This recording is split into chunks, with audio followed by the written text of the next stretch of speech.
us in the high clouds to be near you, to be free. His name is Peter Smith. Most people call him Pete, and we fondly called him Ace. Pete is my best man, my best friend, and my closest brother. We were born less than 16 months apart, so close that he said that he saw my head and I saw his butt. Pete is one of 10 children born to Eva and Victor Smith on a farm near Easton, Pennsylvania. Kathy, Margie, Guy, Vic, Joe, Pete, Mike, Bernie, Paul, and Anthony. Over the last 45 years, we all loved and cared for each other, but it's obvious that no one cared or loved more than Pete. The road is long, with a many a winding tongue that leads us to who knows where.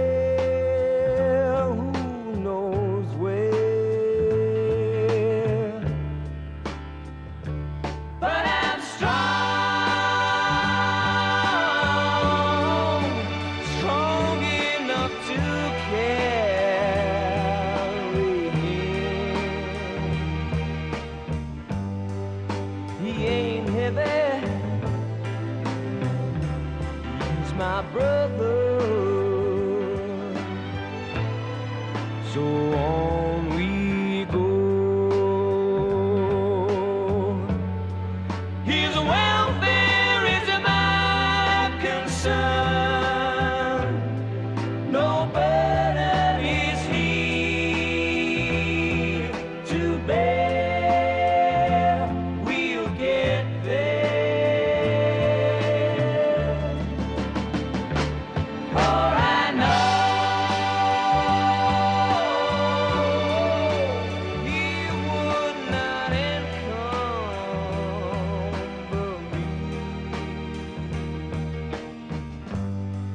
He ain't heavy, he's my brother. If I'm leaning at all, I'm leaning with sadness that everyone's heart isn't filled with the gladness of love for one another. It's a long, long road from which there is no return. While we're on the way to there, why not share? And the road doesn't weigh me down at all. He ain't heavy, he's my brother.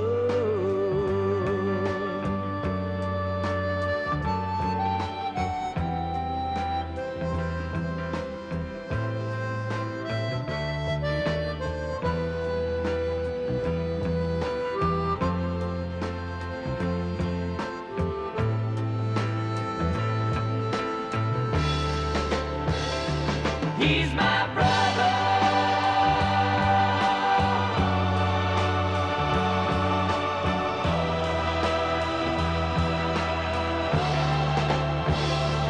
He ain't heavy. He's my brother. He ain't heavy.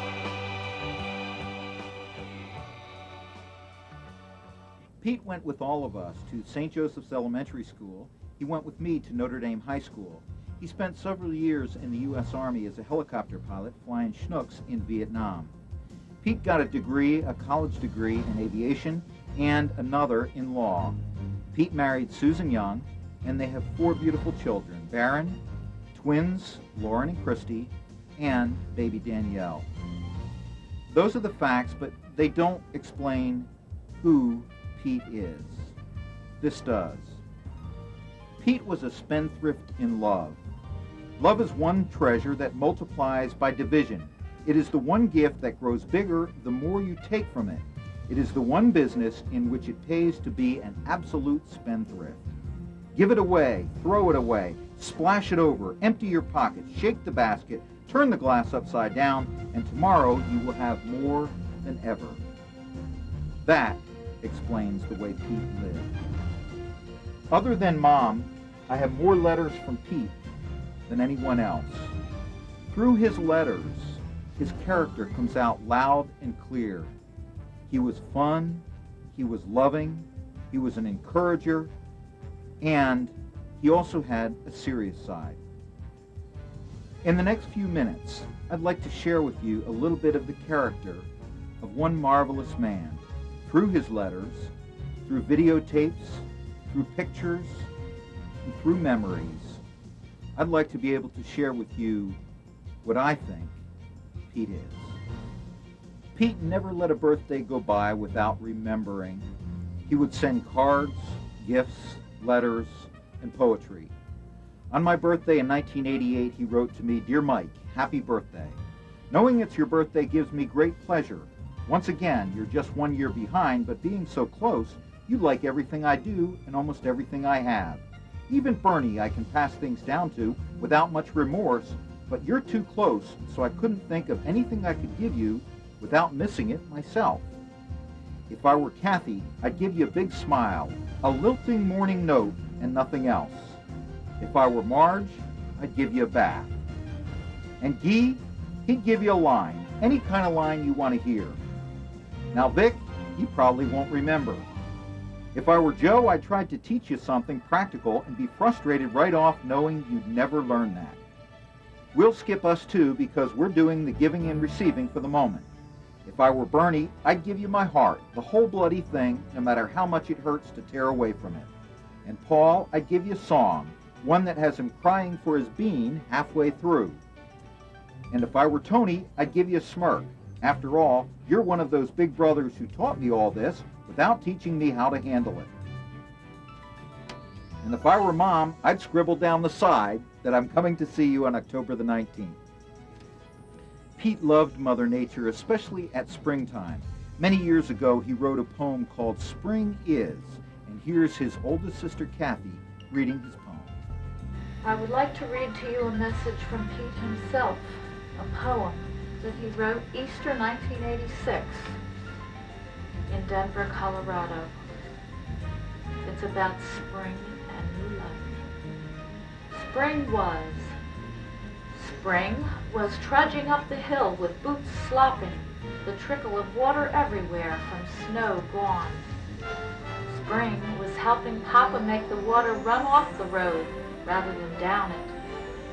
Spring was Italian ladies cutting fresh dandelions and fresh flowers, replacing plastic Christmas wreaths on grave sites.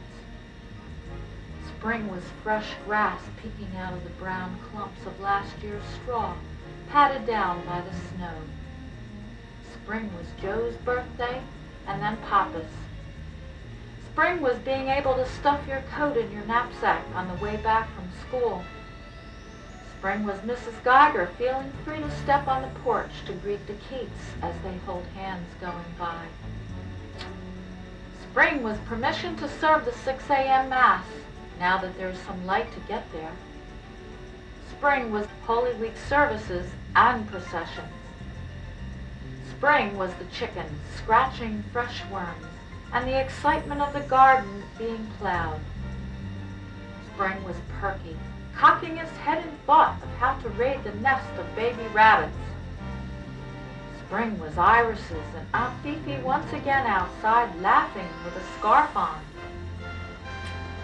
spring was more puppies, more rabbits, more kids, and more work.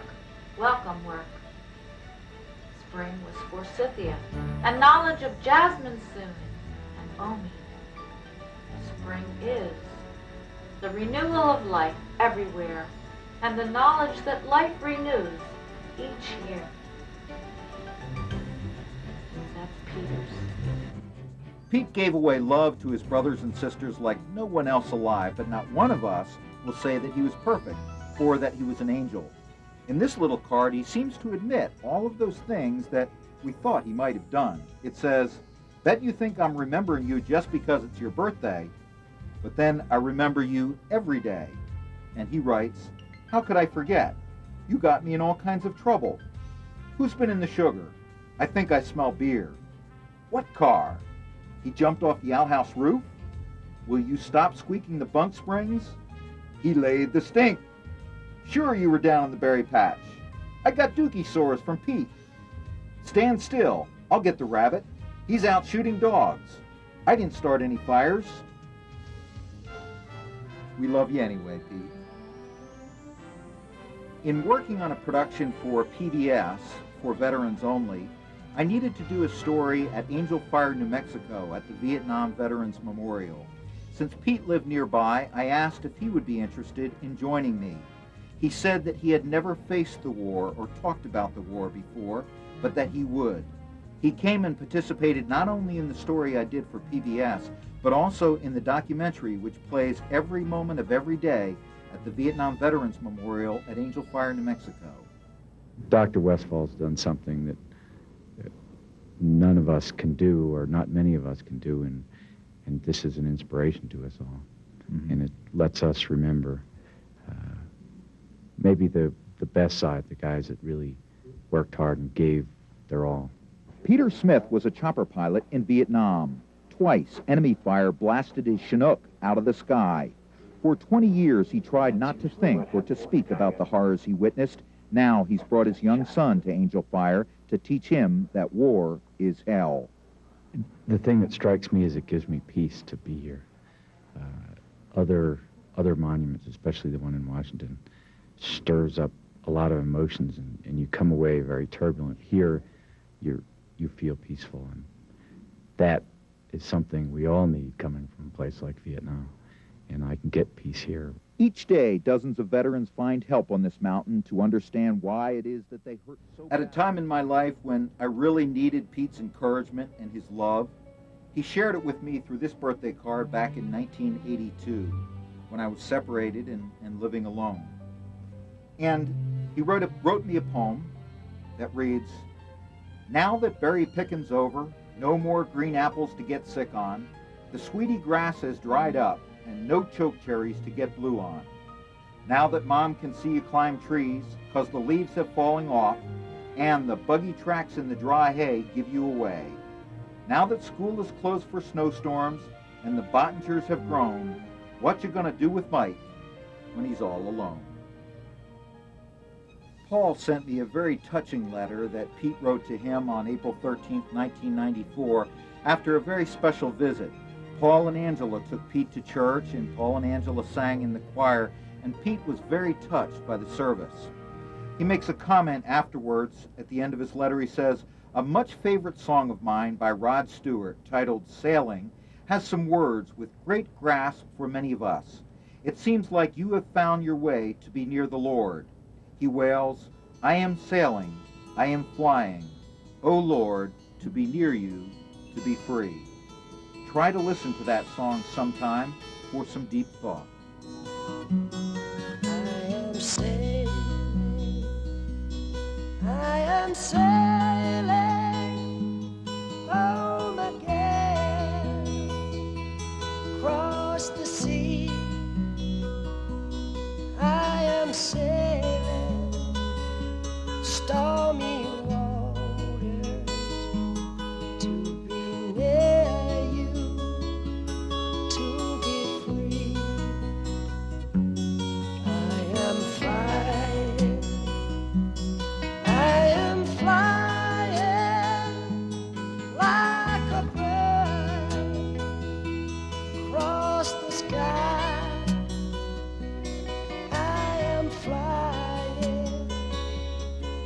passing high clouds to be near you, to be free.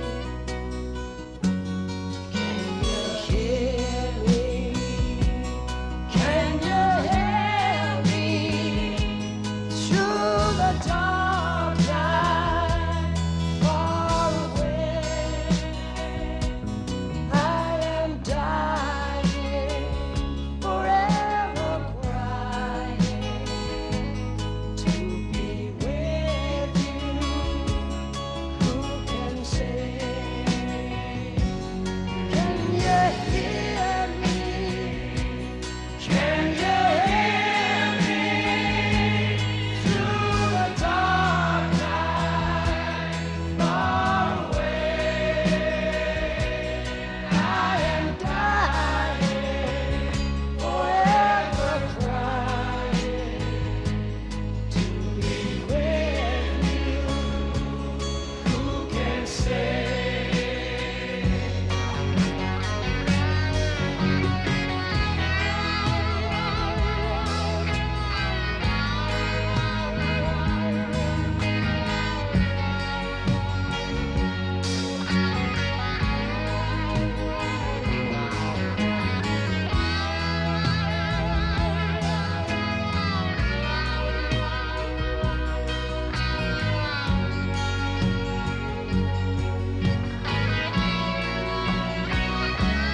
We are sailing, we are sailing home again, across the sea.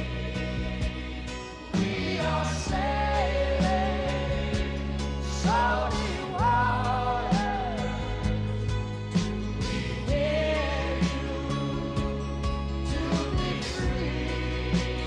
Oh Lord, to be near you, to be free. Oh Lord, to be near you, to be free. Oh Lord, to be near you, to be free. Oh Lord.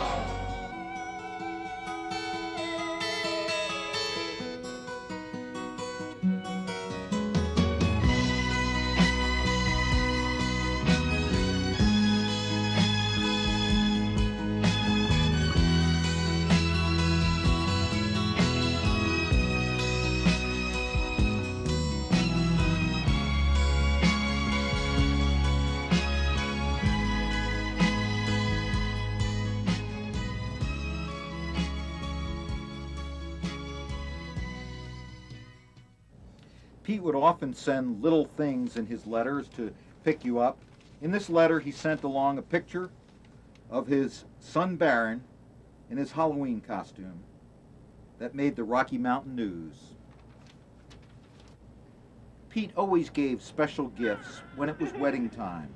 Here he is at Guy's wedding, right in the middle of things, as usual. After the wedding, Pete took time to give the kind of gift that only Ace could give to Gear. Is this your number, Pat? No, No?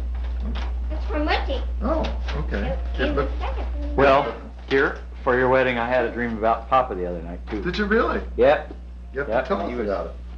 He was pretty young. He wasn't any older than when he died. Uh-huh. I was gonna tell him.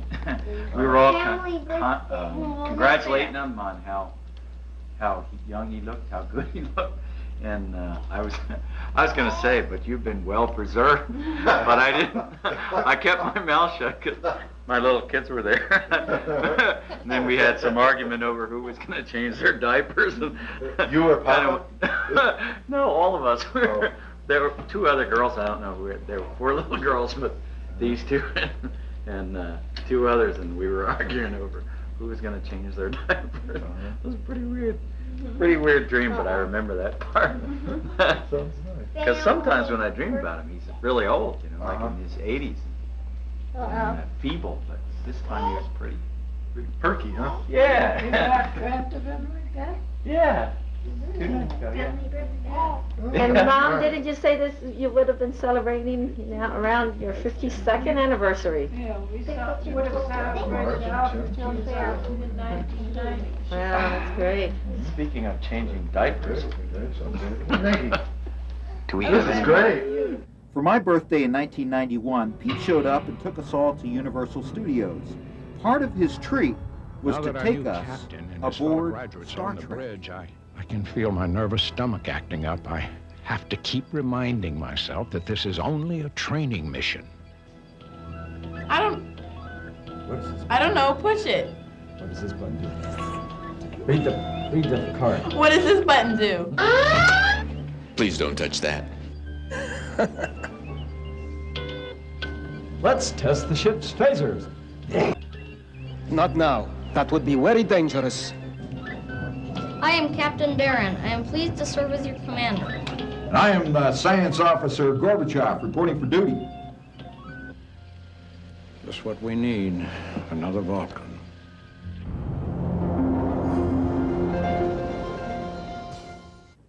Pete was the first in the family to have a video camera, and through the wonders of his old two-piece video camera, we've been able to maintain so many wonderful memories. This was summer of 1984 in the Arapahoe Ranch.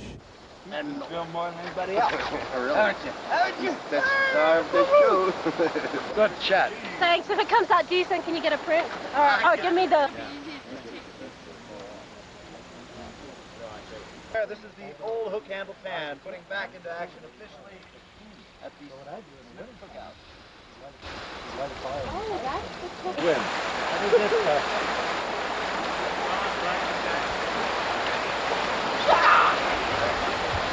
Here come the boys. One of those Mike Victor productions. Oh, this is fun. We're savvy old Mary Farm. We always eat a juicy arm, imitating cannibals each day. We have a smirk for every jerk, and you can bet it's lots of work to be a cannibal in every way.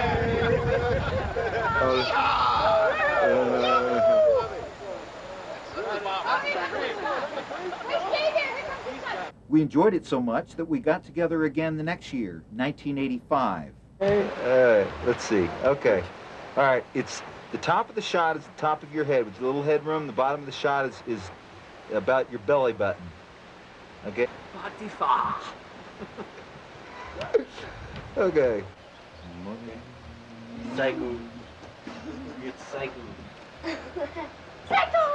Psycho! This is a psycho.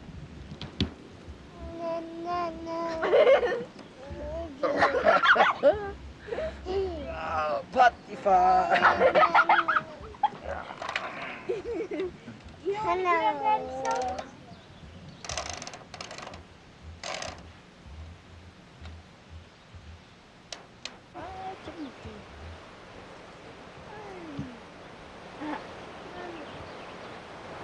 What's that down there?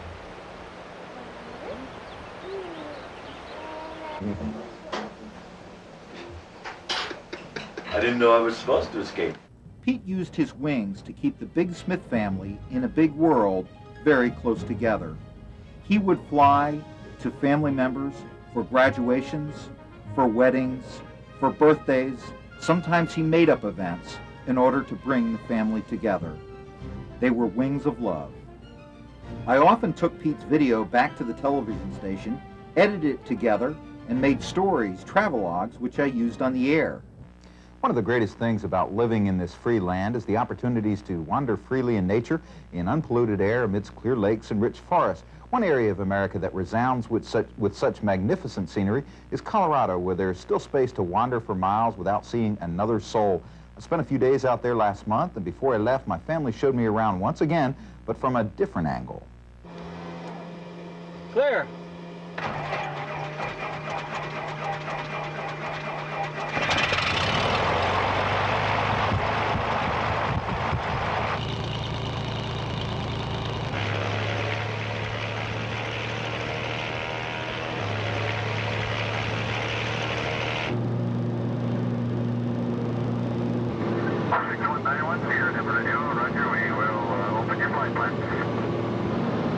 Okay, Mike, I'm going to swing to the left here so that you can see coming on 14th Avenue now. Look at the sun in it. Oh, great. Colorado Rocky Mountain High, I've seen it raining fire in the sky. Though he'd be poor and mad if he never saw an eagle fly. Rocky Mountain High, Colorado Rocky Mountain High. Like Alaska. A lot like Alaska. Fire in the sky, friends around the campfire, and everybody's high. Rocky Mountain High, Rocky Mountain High, Rocky Mountain High. Rocky Mountain High, Rocky Mountain High, Rocky Mountain High. Good show, Ace.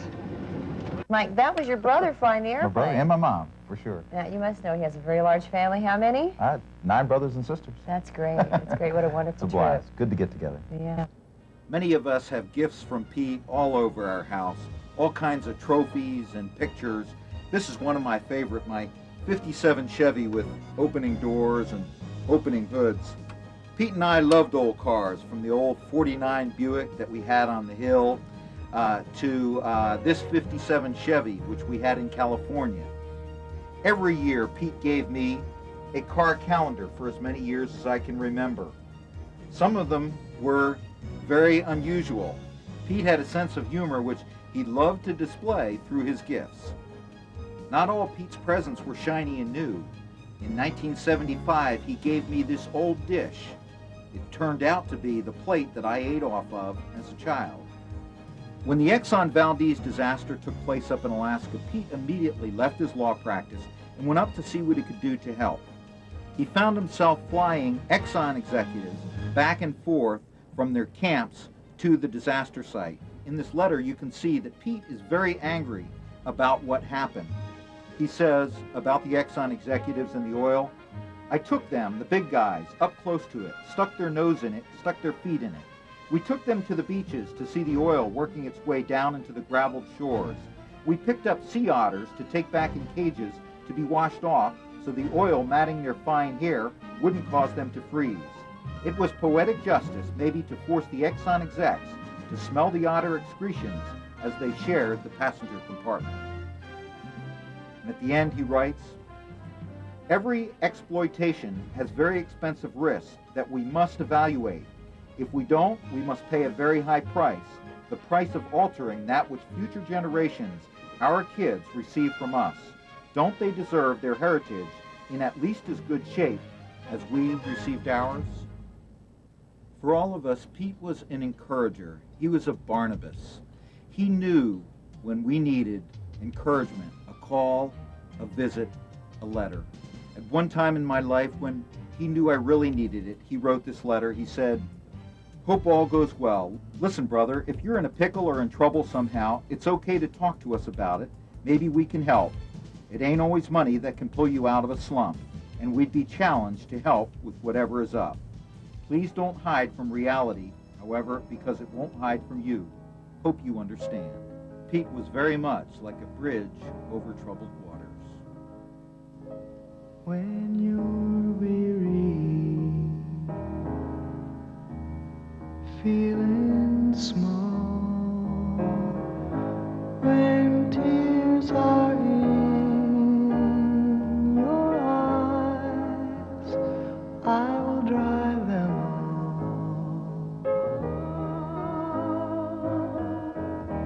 I'm on your side. Oh, when times get rough and friends just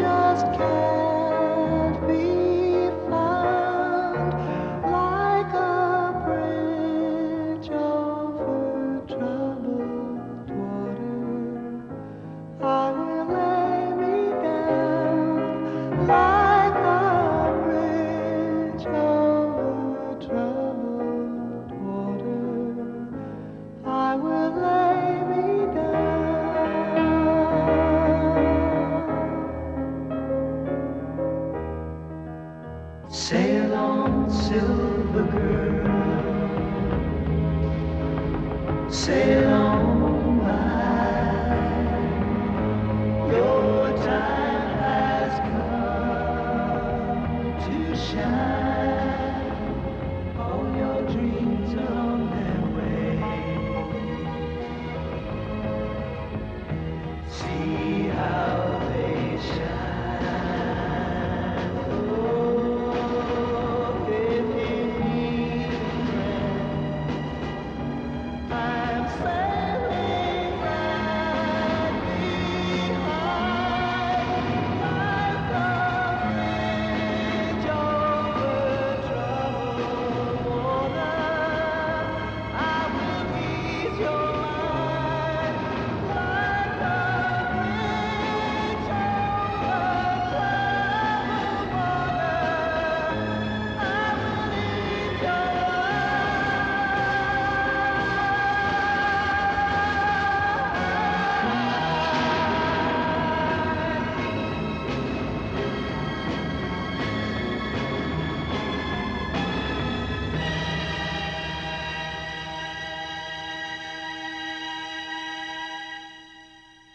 In July of 1993, most of the family assembled in Boulder, Colorado to celebrate Stacy's recovery from an accident with her horse in which she crushed her leg.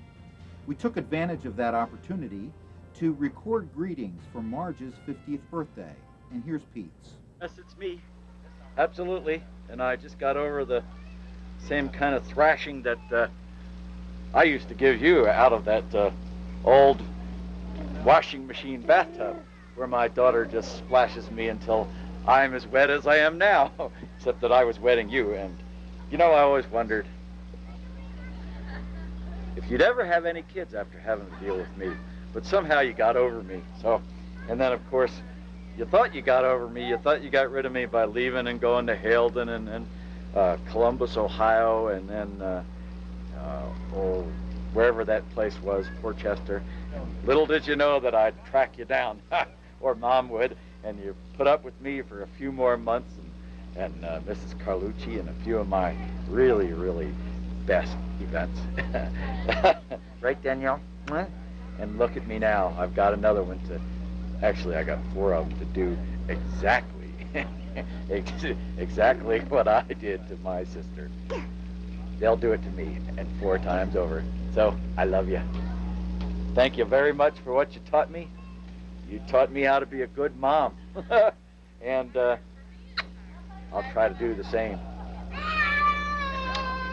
Good job. The next day, Pete invited Guy and I to join him in a mountain climb near the Maroon Bells. Pete needed to climb that mountain in order to pick up evidence from a helicopter crash in which he was working in court. Pete took this picture of Guy and I with the Maroon Bells behind as we ate our chocolate brownies made by my wife Diane for sustenance. I took this video of Pete, which I'll forever keep as my memory of him in the mountains.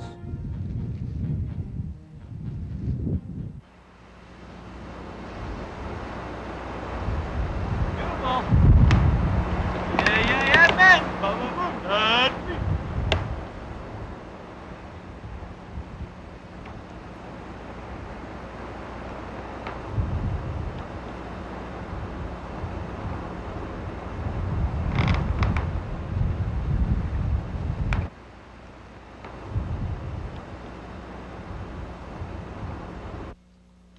Came through the pass up there. Starts a slow descent heading towards Aspen. Gets about over where that waterfall is.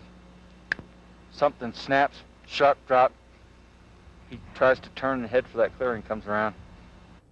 That sight was so impressed on my mind that I brought back with me a tiny bouquet of mountain flowers for my wife. And I also brought back this little red rock from that mountain peak. Pete loved to give gifts. For my 40th birthday, he gave me this mug, which I drink out of several times a week. It says, 40 isn't old if you're a tree. That's Pete's kind of humor. For Bernie's 40th birthday, he gave him me. He sent me this ticket, which I used to fly from Orlando to Denver. Pete took me and Joe to Copper Mountain, and he drove. And what's this all about? Well, if we would have... Strange-looking cockpit, isn't it? Now I can tell my yokes. Then Pete had me get inside a box and hide until Bernie came.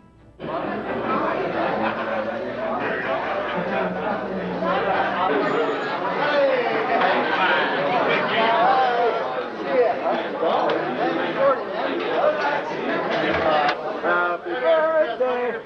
Open your present. No, open your present. Careful, I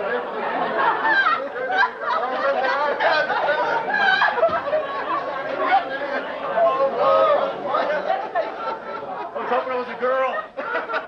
In the spring of 1994, Diane and I decided to get married, and I called Pete to see if he would be my best man. And Pete sent me this phone message, which I was really surprised to find on an old machine in my closet. You know, they used to call me Ace, and so that's what I go by when times get rough. Mike, you done it. It's great. Should I be the best man? That's a good question.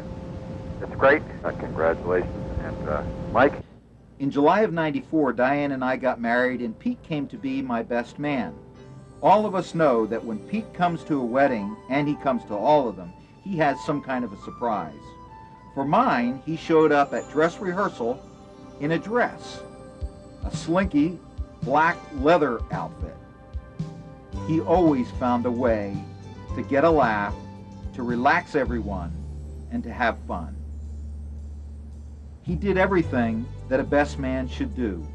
Took care of the groom, took care of the young ring bearer, Zachary, Diane's son, now my stepson, 7 years old then, escorted his mother out of the chapel along with his brother Paul,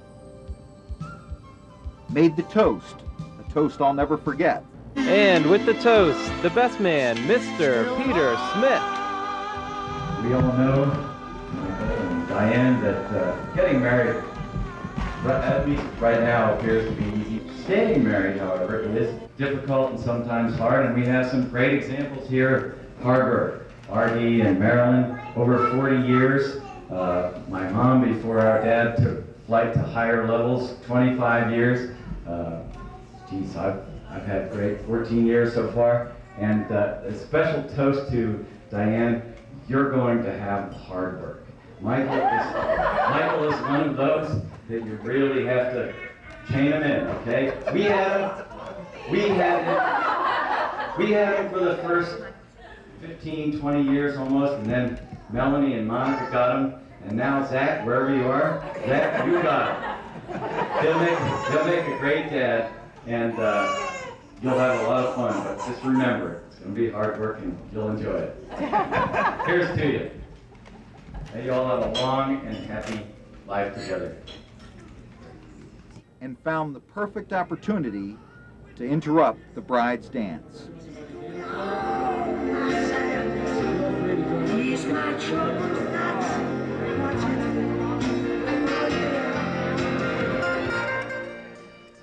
Waiting for the limousine, Pete made a comment which made it clear that part of his mind was always on the farm. And here comes the tractors coming uphill. Look at that. Thanks, Pete. You are the best man. When Mom turned 80 years old in January of 1995, we had a family reunion in Boulder, Colorado, and we each took a turn honoring Mom. Here's Pete's. The first thing I really want to thank you for is not running out of first names like you did run out of middle names. Can you imagine if this was Pete over here and there's Pete over there? I mean, you really get confused. So I'm glad at least had a new string of first names.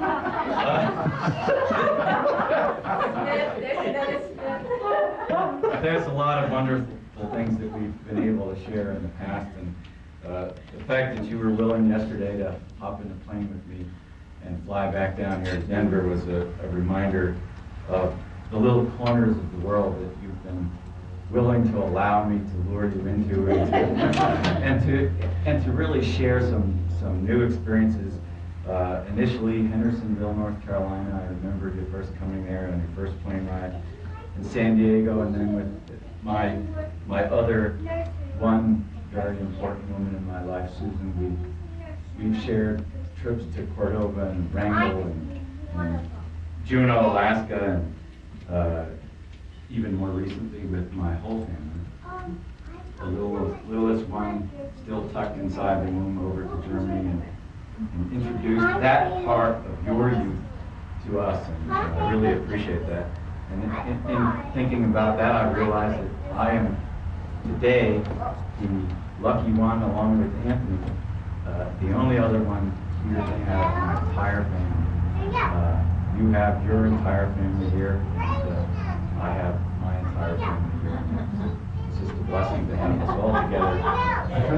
I love you, Mom, very much, and we're looking to more travels in the future.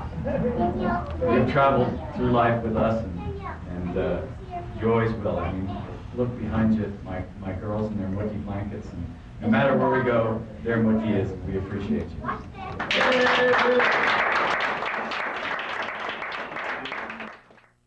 For she's a jolly good lady, for she's a jolly good lady, for she's a jolly good lady, and nobody can deny, and nobody can deny, and nobody can deny, for she's a jolly good lady, which nobody can deny. I received my last card from Pete on Christmas, 1995. Angels. And on the inside he wrote, "Please never let the angels play fall from importance too, as God would have us be balanced, love and laughter, prayers and puns, humility and happiness, faith and flight, and angels and awards, all fit together to make life good. We love all of you, and every bit of you."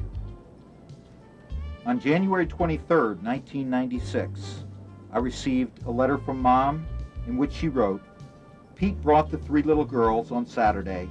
We had lunch, noodles, then played outside on our lovely sunny hill. They found enough snow to play with." Pete found a way to share his love in very big ways and in very little ways as well.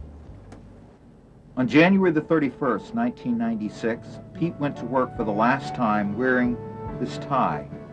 After work, he borrowed a friend's private plane, planning to fly to reserve duty in Seattle. He took off at 9:30.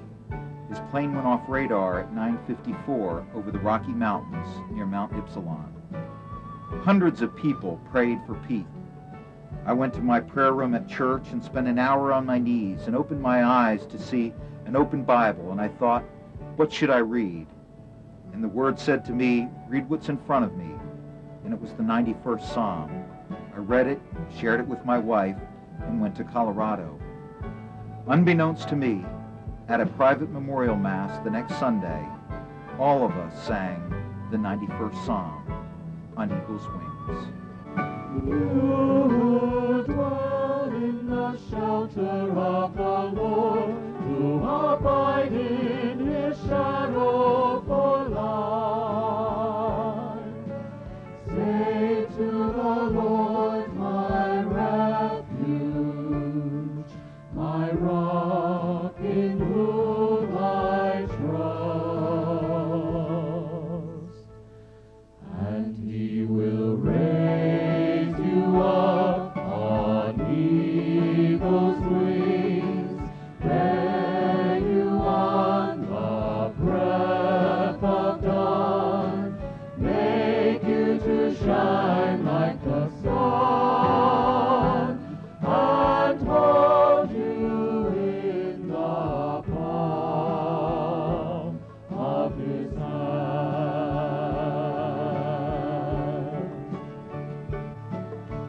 For to his angels he's given a command to guard you in all of your ways.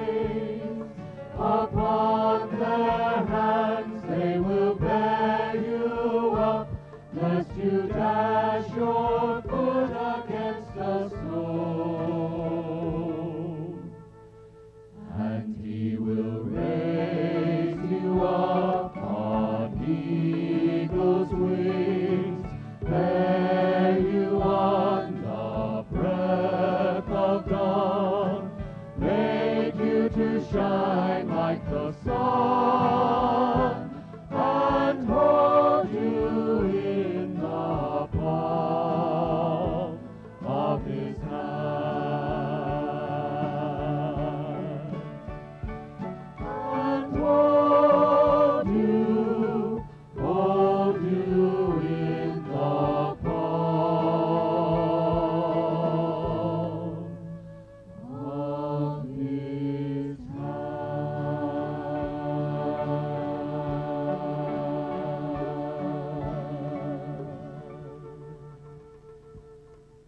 A huge search began in an effort to try to find Pete. Here's Paul's story. The sun is barely up, and there's already a flurry of activity at the Fort Collins Loveland Airport. This is day 8 of an intensive search for a pilot and his plane lost from radar over Rocky Mountain National Park a week ago last night. Kepler 550, Pikes Peak 7. The winds are still high today, and I see a cloud cap setting on that mountain. Weather has slowed the search for 45-year-old Peter Smith, an aviation attorney from Littleton. Today, things take a turn for the better, and by 9 a.m., 5 aircraft are over the primary search area, including Copter 4, piloted by Mike Silva. Mike is a personal friend of the missing pilot. Both served in Vietnam, did guard duty together, and learned a deep respect for mountain flying. It's incredible. It's beautiful. It's captivating, but it's very treacherous up there. Whether you're in the air or on the ground, you have to respect the elements up there. From a distance, they project serene beauty, but nowhere else is nature more active than in the Rocky Mountains, and no one knew that better or respected it more than pilot Pete Smith. I know, I'm his brother. I've been up there with him, over those jagged peaks, knocked around by the erratic winds, and it's those same elements that have kept us from our brother for more than a week now. And while part of me feels that that's a fitting resting place for our brother, I know we need answers. From our mom in Denver to his wife and 4 young children in Littleton to his brothers and sisters from across the country, we're all here together searching for Pete, searching for peace. So we're trying to stick close to the ridge lines where we can.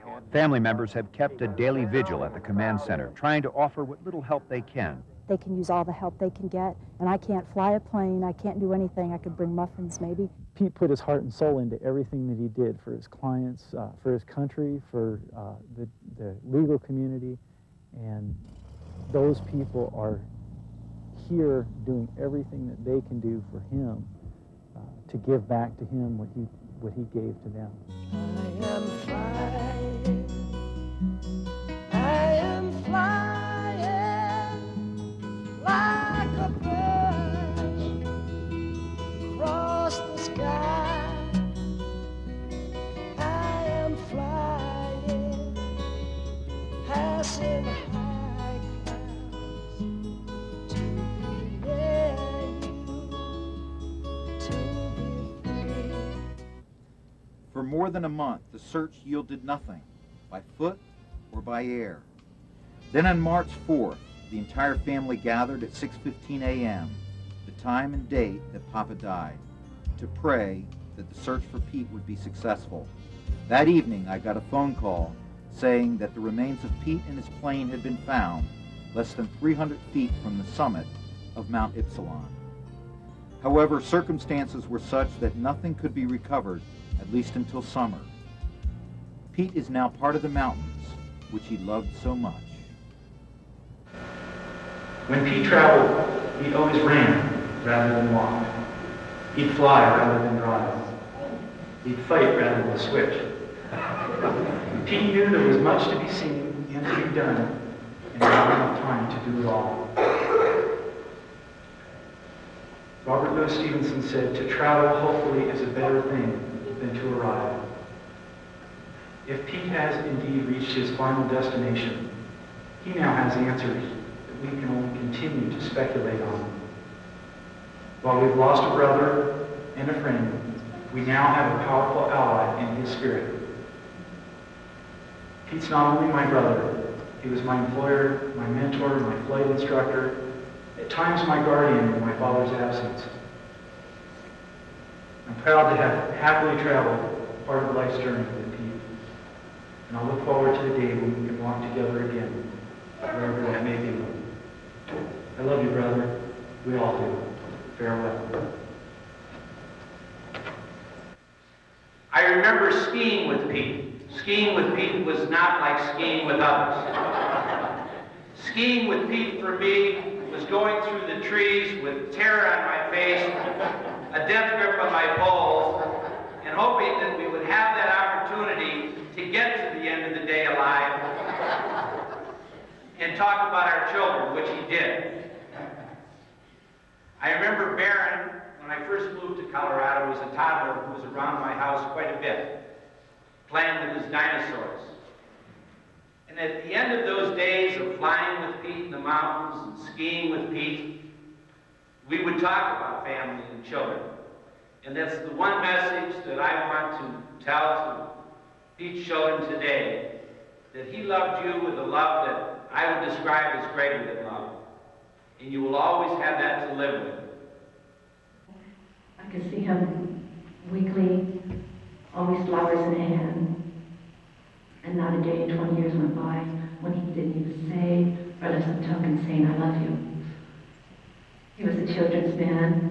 There was always a place for the children, regardless of how inappropriate. The children were always number one. I can remember being in a very intense trial.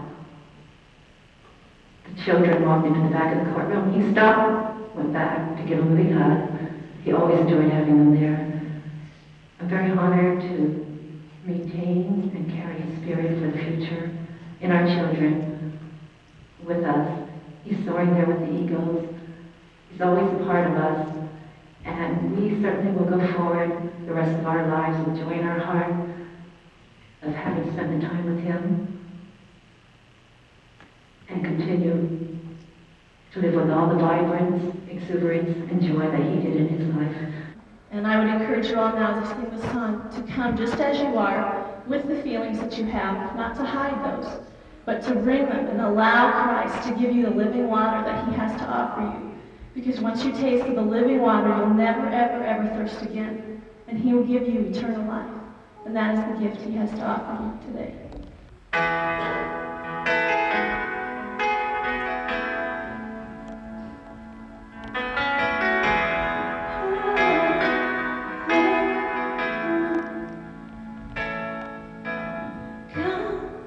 Just as you are. Hear the Spirit call. Come just as you are. Come and see. Come receive. Come and live.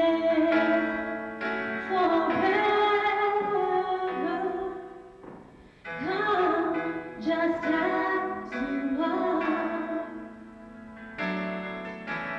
Hear the Spirit call. Come just as you are. Come and see. Come receive. Come and live forever.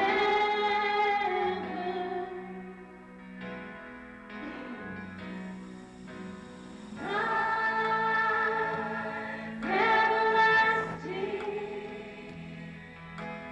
strength for today. Taste the living water and never thirst again.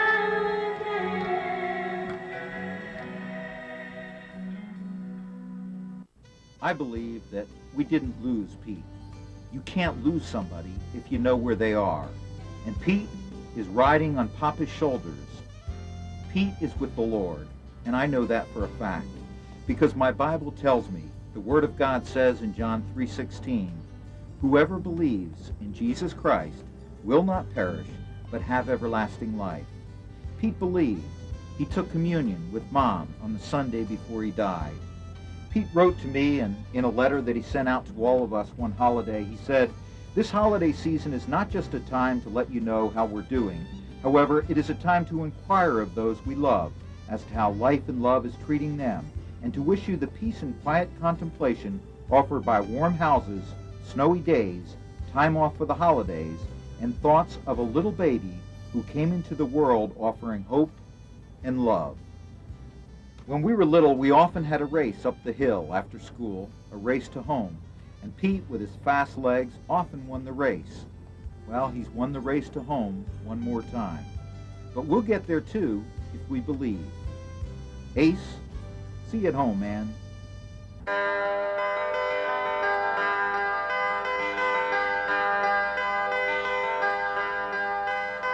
On a snow crystal morning, someplace close to heaven,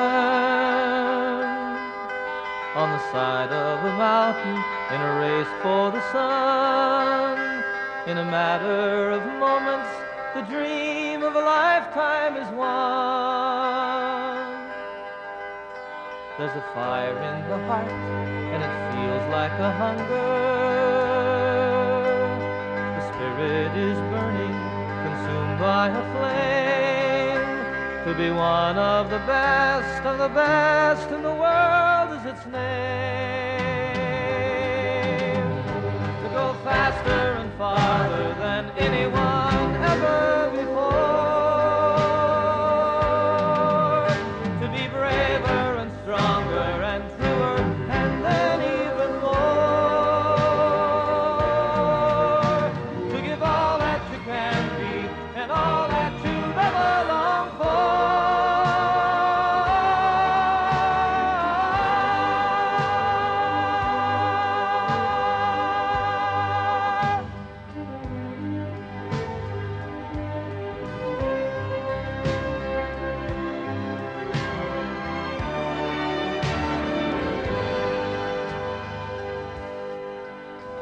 In the eyes of the mountain, all people are equal.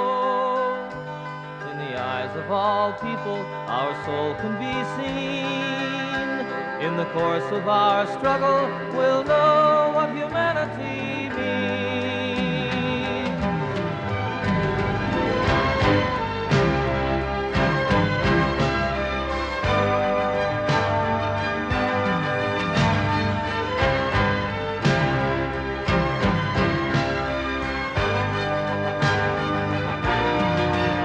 To give all that you can be and all that you've ever longed for.